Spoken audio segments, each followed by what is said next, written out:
please. And greetings, everybody. Keith here. Hoping everybody's having a good day, enjoying life, living life, loving life. Please hit the like, share, and subscribe button down there for me. There's a PayPal link down there for anybody who wants to share some love. And of course, there's a StreamYard link for anybody who wants to come up and join our panel. We got Iman with us tonight. How you doing tonight?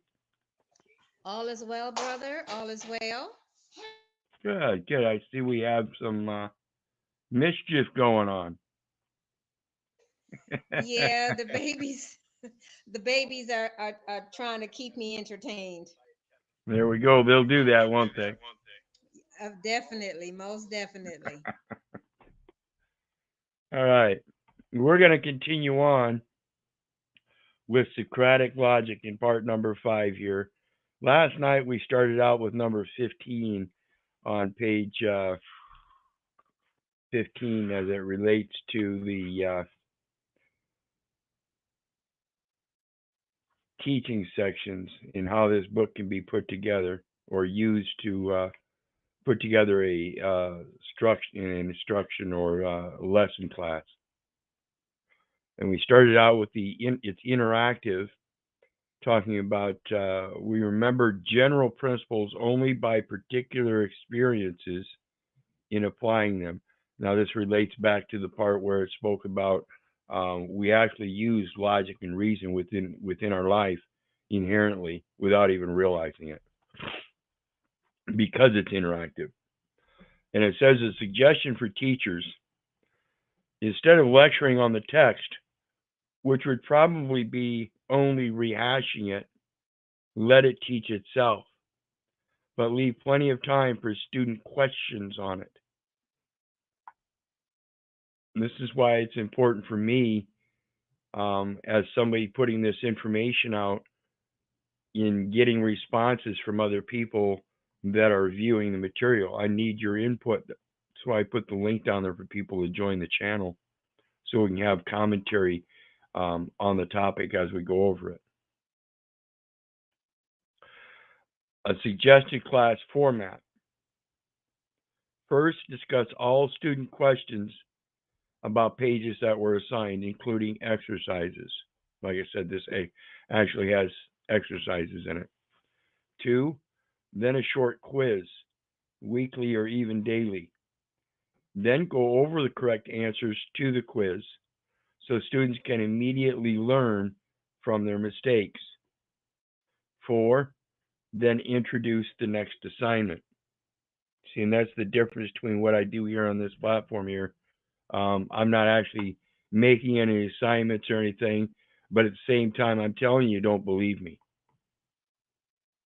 That's the part that I'm telling you. When I do all these videos, don't believe me, don't believe the neighbor, don't believe the government.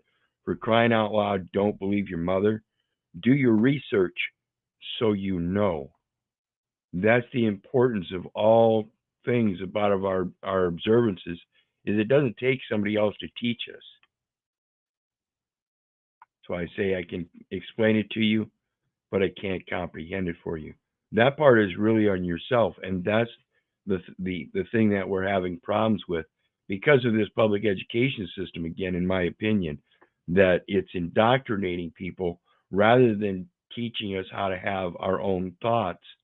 It's teaching us how to remember the same thoughts and processes as before. And that kind of keeps us in a stagnant point where we're not advancing, we're not growing, we're not abundant, we're not replenishing, things like that.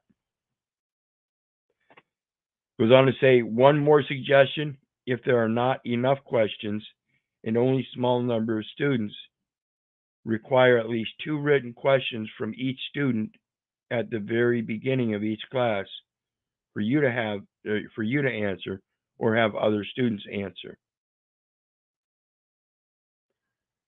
16 says it's holistic.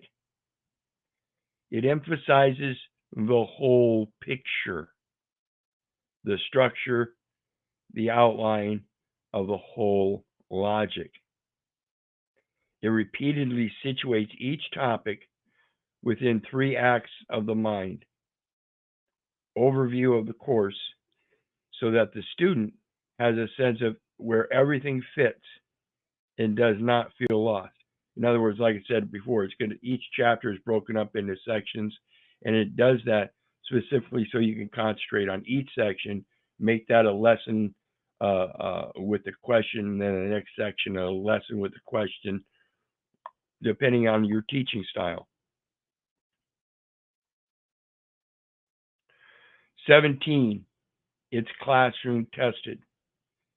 Based on the experience of teaching many kinds of logic in many ways, or many kinds of ways, to many kinds of students at many levels of intelligence and background at many kinds of school over many years.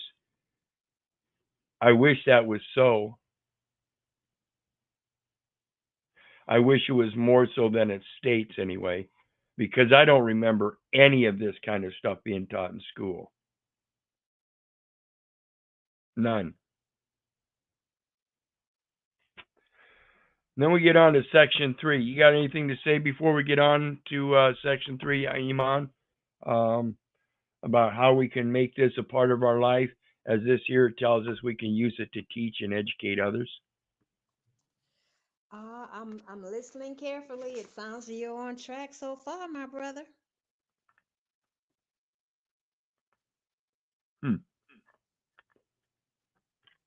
Well, that kind of makes it seem like the book is doing it all, which is technically the way I read it way I took it when I read it. It is pretty simple and basic. So it did a lot for me. I didn't need a teacher to stand up there and tell me what this book was about as I read through it. So section 3 says the two logics. This section can be committed or can be omitted without losing anything you will need later on in the book. It's here both to satisfy the advanced student's curiosity and to sell the approach of this book to prospective teachers who may emphasize or who may question its emphasis on Aristotelian rather than symbolic logic by justifying this choice philosophically. And that's basically what I did when I went through the reading this the first time, is, again, because it's so basic and simple and it was easy for me to comprehend, it automatically kind of justified what it's saying because it is reason and logic. Almost 400 years before Christ, Aristotle wrote the world's first logic textbook. Actually, it was 6 short books, which collectively came to be known as the organon, or instrument. From then until 1913, when Bertrand Russell and Alfred North Whitehead published Principia Mathematica, the first classic of mathematical or symbolic logic, the process of helping people understand it's putting things in order like a mathematical process. All students learned Aristotelian logic, the logic taught in this book. The only other new logic for 24 centuries was an improvement on the principles of inductive logic by Francis Bacon's Novum Organum, New Organon, in the 17th century, and another by John Stuart Mill in the 19th century. Inductive reasoning could be very roughly and inadequately defined as reasoning from concrete particular instances known by experience, while deduction reasons from general principles.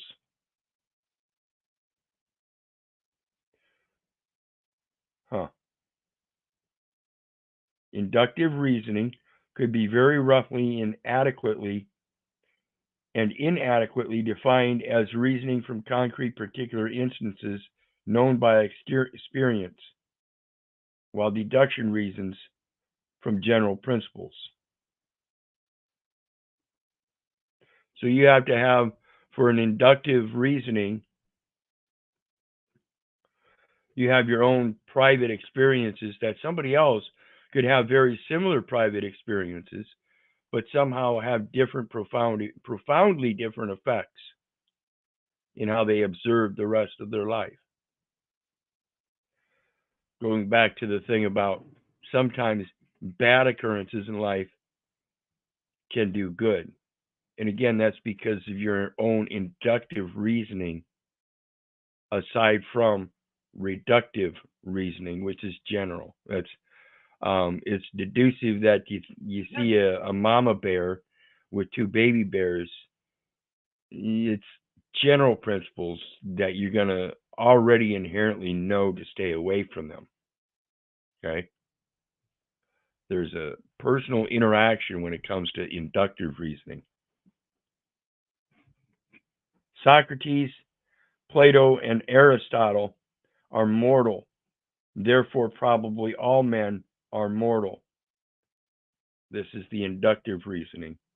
Is a sample of inductive reasoning. All men are mortal, and Socrates is a man. Therefore, Socrates is mortal is an example of deductive reasoning. So it's kind of like that English thing I spoke about yesterday. You know something in English is true and correct if you can state it backwards, and it means technically the same thing. Today, nearly all logic textbooks use the mathematical or symbolic logic as a kind of new language system for deductive logic. That's what they use all the nouns for. It is not a new logic. Logic principles aren't changeable like the principles of algebra. It is more like changing from Roman numerals to Arabic numerals. It's the same thing, different language. The if then go to is still the same program. They just use different languages. School is developed on the exact same concept. If then go to. This book is developed similarly on the same logic. If then go to. Page 1, if you're done reading, then go to page 2. If done reading page 2, then go to page 3. It's hard to read a book from last page to first and still comprehend what it's saying. I imagine it can be done, but it's much more difficult. I think that's the similarity of what's going on in our life. We've never been taught how to actually read front to back and know what it's saying.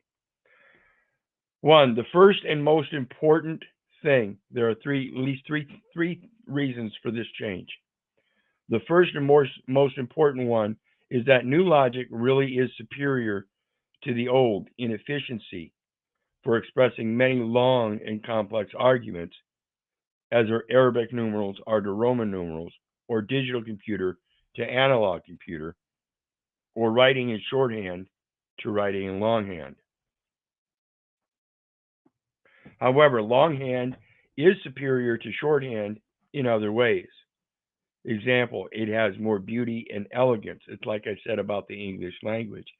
Once you get to comprehend it more and more, it is a beautiful language. You understand its great nuances, the differences in spelling, the differences in pronunciation, the differences in meaning, the differences in definition.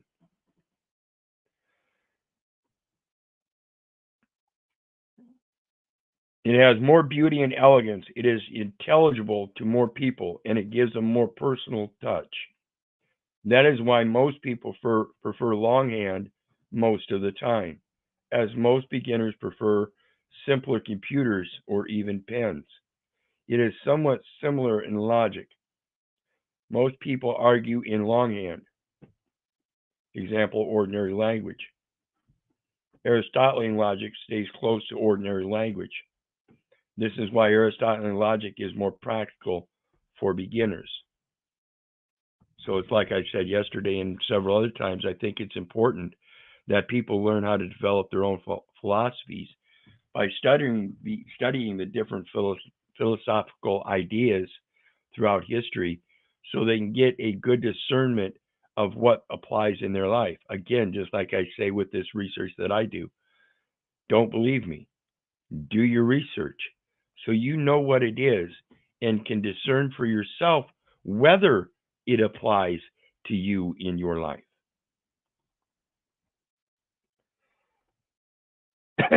It says, even though symbolic language is superior in sophistication, it depends on common sense logic as its foundation and root. Thus, you will have a firmer foundation for all advanced logics if you first master this most basic language. This again goes to the thing about the computer languages. When I was first learning computers, it was in binary, the ones and zeros, offs and ons. That's all it was. And then it switched to basic, where we actually used an English language. So it was Roman versus Arabic. The language changed. The logic was still there. It was still just an if this switches from here to here, then the circuit goes through. That's the if then. If it doesn't switch from here to here, then it remains the same. That's what the binary setup was. It was just two options. Then the English language in all of its beauty and why people understood in computer language that it was greater than binary was the if then go to logic program now had a setup so you could make multiple choice situations out of multiple choice situations out of a singular question if then. It's really just graphing your language so that it trickles down and says the same thing in all the different forms. That's all we're doing. Thus, you will have a firmer strong roots are the key to healthy branches and leaves for any tree. This is why I say the root of a strong nation is its people, and therefore its people need to be smart, not 7th or 8th grade reading comprehension on average. That makes me think the country's pretty fucking weak. Any farmer knows that the way to get better fruit is to tend the roots, not the fruits. This is only an analogy. Analogies do not prove anything. That is a common fallacy. It's just a comparison. That's why I say with the statutes, codes, and rules and everything, they're not the same thing as scripture. They're a comparison. That's what I do, is compare them to the scripture so I can help correlate where they get their codes, rules, regulations, everything. It's a logic process. Their codes and scriptures and all this legal expansion, legalese expansion of the language is merely nothing but binary versus basic. Arabic versus, it's just a change in the logic. It's still the same logic. Modern symbolic logic is mathematical logic. It's got to have a process. It's got to have time to process. That time to process is instantaneous in many situations because it's so general, such a general principle. It already reduces itself. It's observant. It's a patent. There is no distinction otherwise. Modern symbolic language or logic has been developed primarily by mathematicians with mathematical applications in mind. This from one of its defenders, not one of its critics. Mathematics is a wonderful invention for saving time and empowering science, but is not very useful in most ordinary conversations, especially philosophical conversations. The more important the subject matter, the less relevant mathematics seems. Its forte is quantity, not quality. Mathematics is the only totally clear, utterly unambiguous language in the world. I will argue that. Yet it cannot say anything very interesting about anything very important. Compare the exercises in a symbolic logic text with those in this text? How many are taken from the great books? How many are from conversations you could have had in real life? A season, number two, a second reason, getting bad at this reading, a second reason for the popularity of symbolic logic is probably its more scientific and exact form. And that's, John's absolutely right. As a philosopher, I have a problem for every solution. Is it really the solution, or is there a better solution? This is what I find with the technology today. I contemplate our technology a lot of the times is computers were made to make our life easier. Somehow, it's now at a point where it's making some people's lives harder. Imagine that. Sneaking into your privacy, is it? Goes on to say, it says, the very artificiality of its language is a plus for its defenders, but it is a minus for ordinary people. In fact, Ludwig Wittgenstein, probably the most influential philosophical logician of the 20th century, admitted in philosophical investigations that because of the basic differences between natural and artificial languages, often such translations are not even possible in principle. That's why I urge people to understand the language you're using. And you'll understand that some of the stuff that they're saying is just inconsistent with reality itself and actually creates impossibilities. Logic and reason says that the language using the word is says that one is a United States citizen upon being born in the United States, and there's no birth registration in the United States. That the only record that one is a United States citizen, known as a United States business, is one's own faulty reason of stating they are a U.S. citizen. And that is because somebody else told them to remember this. No one ever investigated themselves to find out the United States business means a United States business or a United States citizen, and then spread that around. They let it just be presumed you're a United States citizen, pledging allegiance to the flag of the United States and to the republic for which it stands. And that's two displacements from being a prophet unto the nations in the scriptures, wherein they get the various different codes and stuff that claim you're a United States citizen. It's a claim of a patronage. It's a claim on a surname. And it's not about the name. It's not about me, the messenger. It's about the message. So let's make sure the message is connected and cohesive so that you can understand the nouns that you're using in that language as to now time. I am not a United States citizen. Never was, never will be, because it's an impossibility to be a United States business, to be a United States citizen. And this is the claim everybody's making. To be or not to be. That is the question. Goes on to say, many logicians now agree that the methods of symbolic logic are of little practical usefulness in dealing with much reasoning encountered in real life situations. And in philosophy, however helpful symbolic logic may be as a tool of the sciences, it is relatively useless as a tool of philosophy. Philosophy aims at insight into principles and into the relationship of conclusions to the principle from which they are derived. That's connecting point A to point B.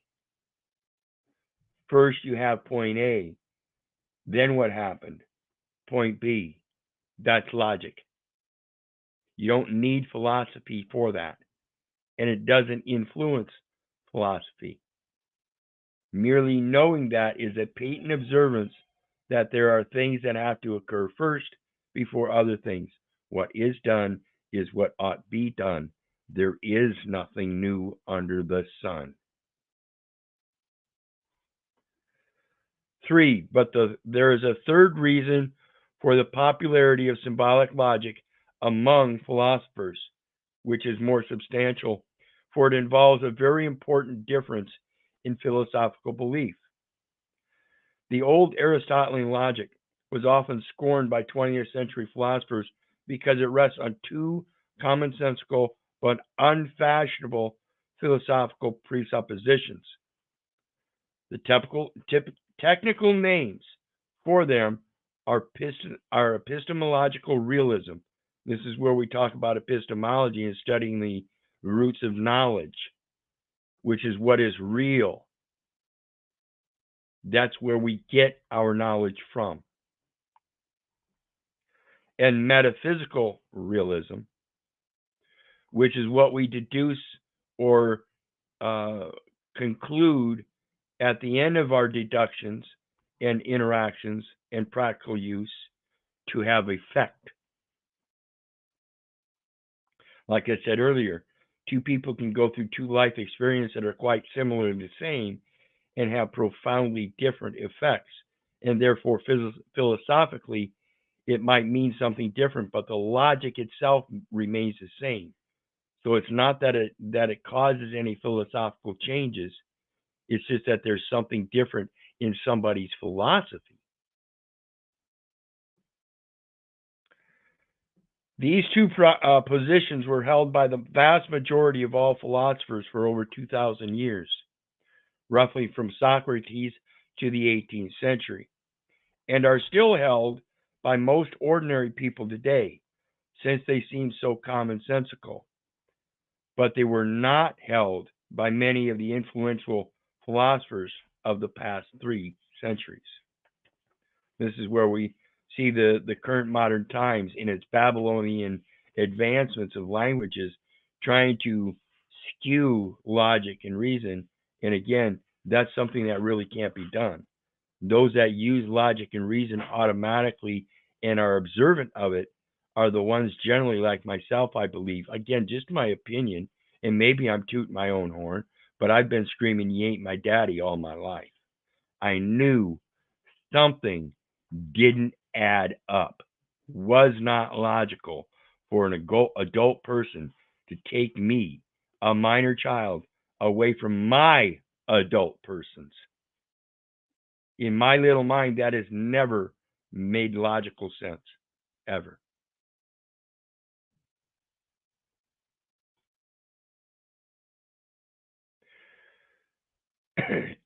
The following summary should not scare off beginners. It is much more abstract and theoretical than most of the rest of this book. And I think that's why I like this introduction, despite the fact that it's 34 pages. The first two of these presuppositions, epistemological realism, is the belief that the object of human reason, when reason is working naturally and rightly, is objectively reality as it really is. That human reason can know objective reality and can sometimes know it with certainty. That when we say 2 apples plus 2 apples must always be 4 apples. Or what apple grows, or that apples grow on trees.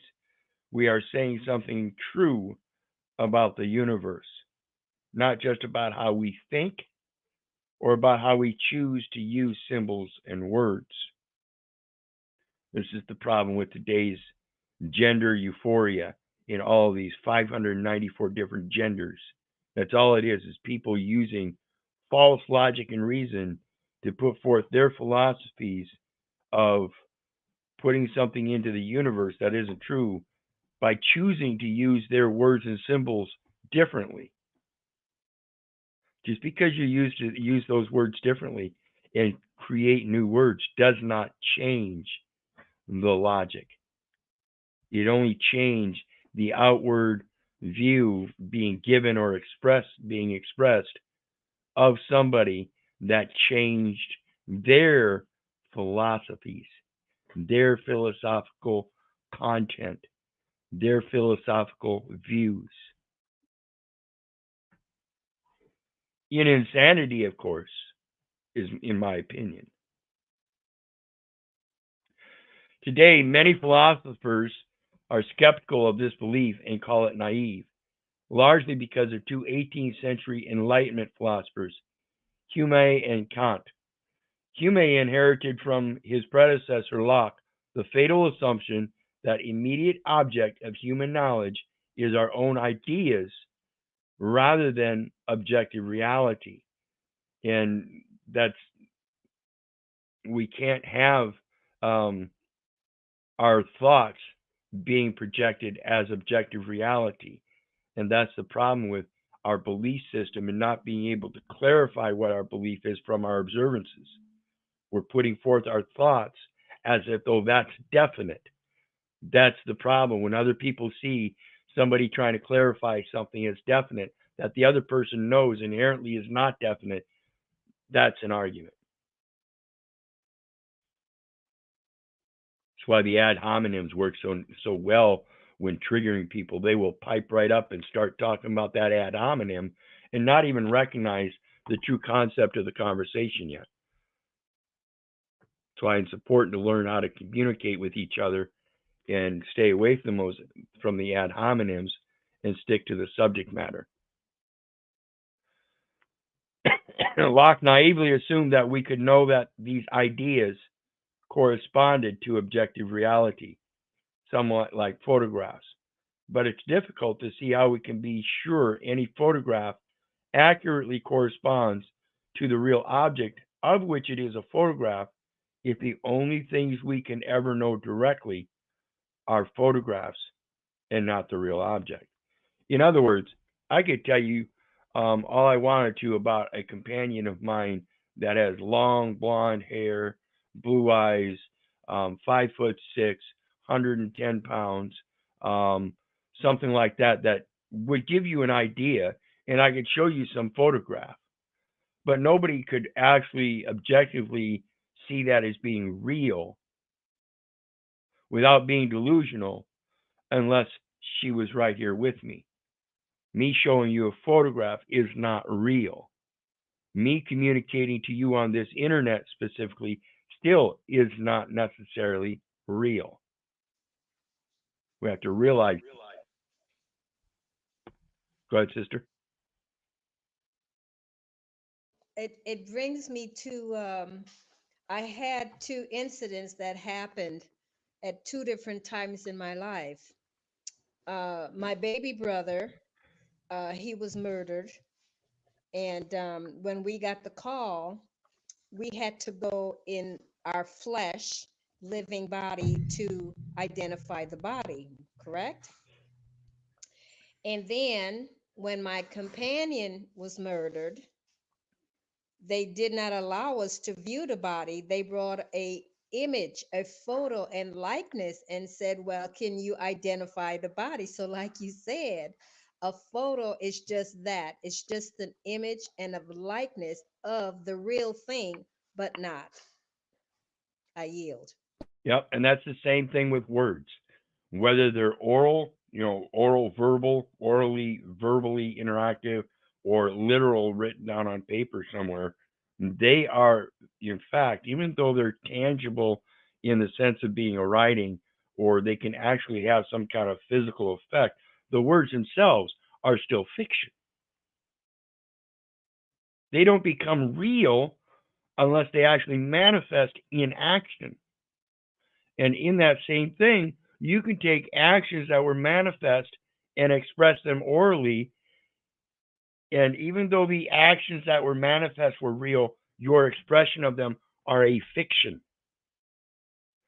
In order to be objectively observant of that reality, you would have had to been there at that incident, at that time when it happened, for it to be real for you.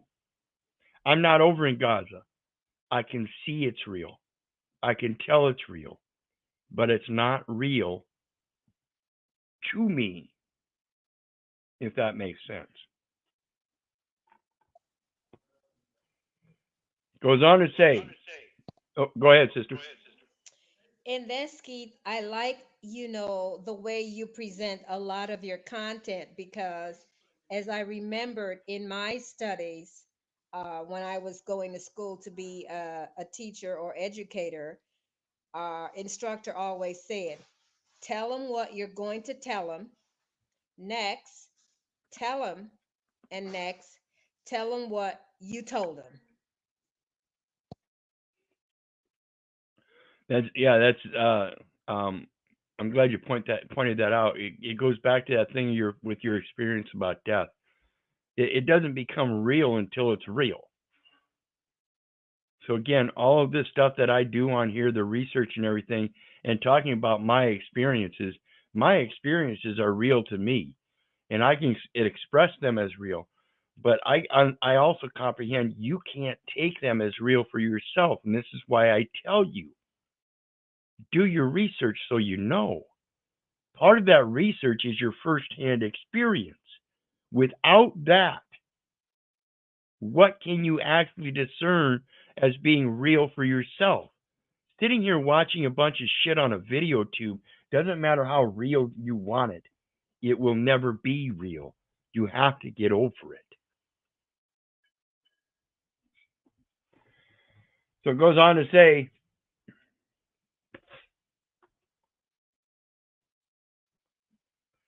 Hume drew the logical conclusion of skepticism from Locke's premise. That's what we were talking about, John, earlier. As a philosopher, I have a problem for every solution, and that is my own skepticism, not about whether that solution is valid and good or anything like that, but is there something that can be improved?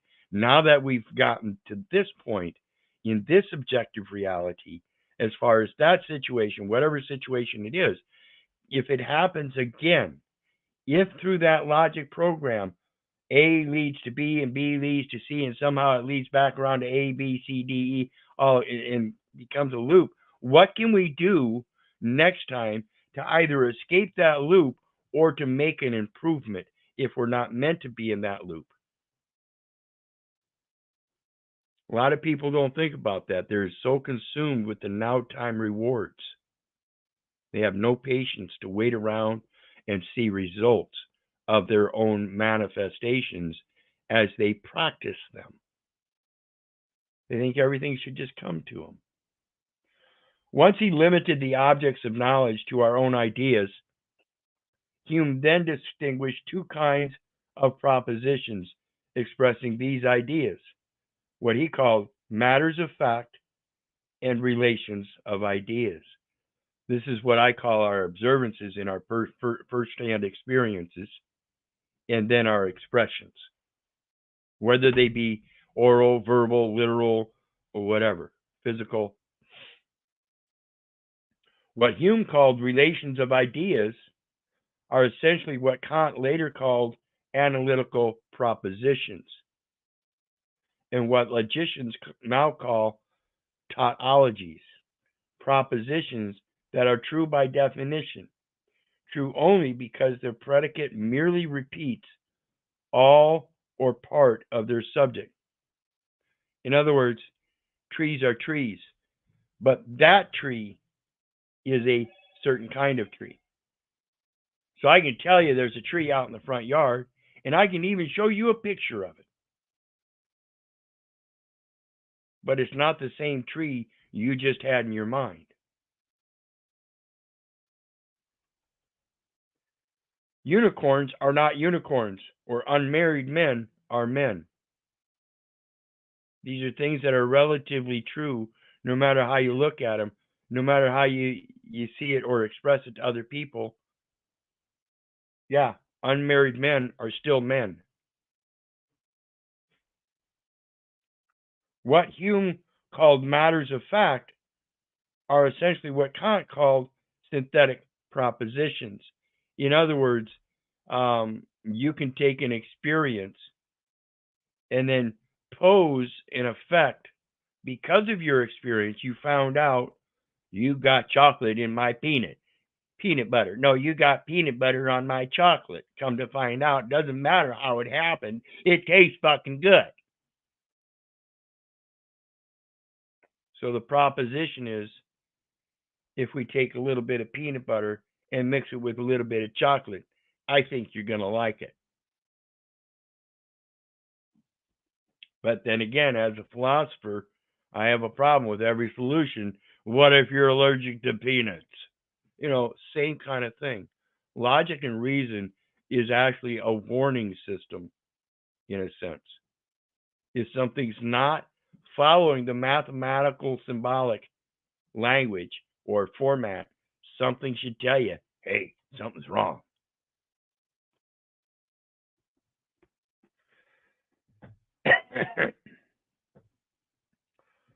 Propositions whose predicate adds some new information to the subject. And these matters of fact, according to Hume, could be known only by sense observation. Thus, we're always particular rather than universal, for we do not sense universals, only particulars. So let's go back to the peanut butter and chocolate. In my experience, I find that if you mix peanut butter with chocolate, it's good. What do you think? Well, in my experience, somebody mixed some peanut butter with chocolate and didn't know I was allergic to peanuts. I thought it was pretty good until I ended up in the hospital. So universally, it's not always going to be the same in certain things. That tree out there, I don't care what we call it here in America. Somewhere else, universally, somebody else might call it something different. In basic form, they might call it a tree in their language, whatever tree sounds like in that language. But also in basic form, they may not call it an oak tree. They may call it some other kind of tree. Scientific world will call it an oak tree and then break it down into various different types of oaks.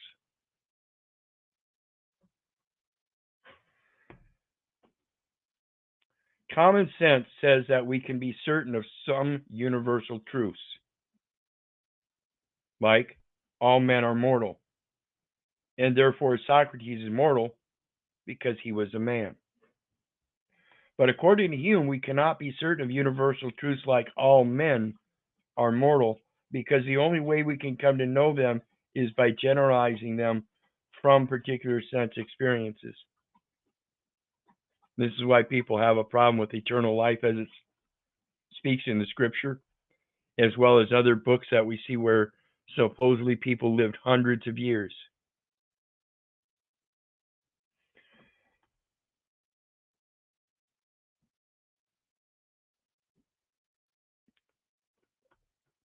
So the generalizations only become probable. Hume argued that particular facts deduced from these only probable general principles could never be known or predicated with certainty. So I can presuppose that you would like chocolate and peanut butter, but to say with certainty that you would be a fallacy, because the logic and reason says you may be allergic to either one or both. Or maybe you won't even like the taste, despite the fact that you're not allergic to either one. I can't put that out there objectively.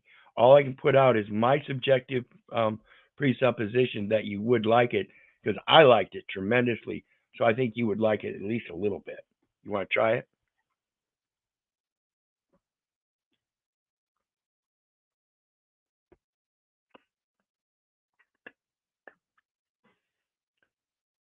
If it is only probably true that all men are mortal, then it is only probably true that Socrates is mortal. The fact that we have seen the sun rise millions of times does not prove that it will necessarily rise tomorrow. And with that, we come to the end of our stream here tonight. What do you think about that last comment there? Kind of a profound thing to think about, isn't it? It kind of I kind of had to think about what you said about the peanut butter and the jelly and the jelly and peanut butter. I never thought about that before, but it just kind of tickled my fancy. I'm good with what you did tonight, brother. I'm always impressed because you always get my mind going, you know. I appreciate Well, you. well, I hope so, and I appreciate your support up on the panel. Like I said, I need you guys to help get my mind going too. No matter how you think my mind works or how it goes already, um, I need that outside objective input as well. That's what helps me or helps prevent me from putting out the stuff that I do without any logic or reason. I have to use logic and reason if I want input from others because, like I told my mom when I was younger, she always said, Keith, you always think you got to be right. No, mom, I just know that when I speak, I don't want to sound stupid like everybody else. You know, I got tired as a young kid, like I said, telling people, you're not my daddy. I'm not going to listen to you. What you do, what you say doesn't make sense. You don't do what you say, this and that. Um, it just it just points out that there's a difference between the way I think and the way the general population thinks. Again, just my opinion. I'm not trying to toot my horn because at the same time, I see how the rest of the population can think like this through that public education system that has indoctrinated everybody to do so. Just remember this. This is all you got to do. That does not follow logic and reason. Never has. It reminds me of an old saying my grandmother and I heard people in the family used to say, "Don't do as I do, do as I say." Quote Yeah, unquote. yeah. It's one of those things we think is intelligent and wise to prevent our younger ones from making the same mistakes that we've made. And inherently, I think that might be wrong. Again, going back to as a philosopher, I have a problem with every solution. Sometimes the solution is to ignore things and not do anything about them and let them slide. And then our next generation comes up on it, and now we don't have a solution for it. It's inherent that the experience bring the solution and not that you bring a solution to your experience from somebody else that never had the experience. It doesn't follow reason and logic to me. So anyway, you got anything on the way out, sister? No, I'm good. I'm good. Like I said, I'm always enjoying the knowledge that you bring. It helps me to, have my mind think. It's like a wheel spinning, always spinning. That's kind of like my mind.